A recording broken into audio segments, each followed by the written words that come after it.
চাষারাম লাগেন সোনার বাগান থেকে আমাদের সামনে বুঝলি বেড়াচ্ছি বেড়ে নে কোনো পাই নে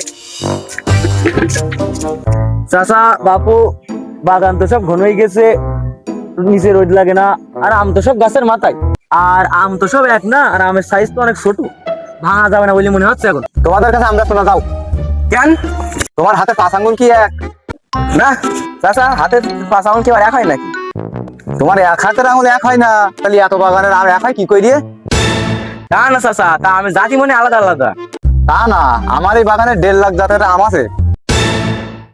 তোমার এই বাগানে 1.5 লাখ ধরে থাক, 150 গাছই তো মনে হয় না নেই, 1.5 লাখ জাত হয় কি করি?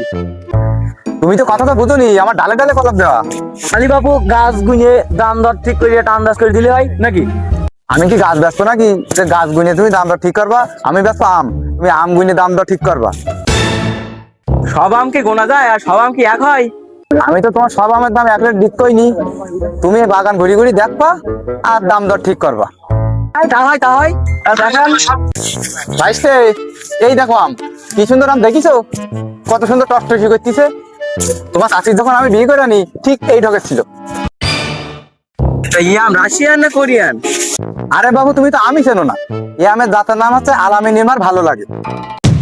চাচা তুমি কি কইলে? তোমার এক পা কবর আর এক পা ডেঙ্গাই, তুমি লোকের মার দিকে নজর দিচ্ছ কেন?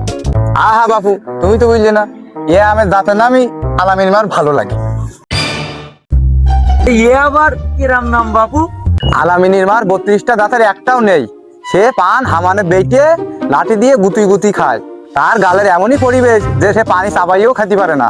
আমার এই আম সে অনায়াসে গিলি খেয়ে ফেললে।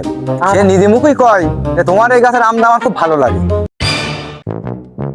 কালি এই জন্যই এই আমের জাতের নাম আলাম নিবার ভাল লাগে।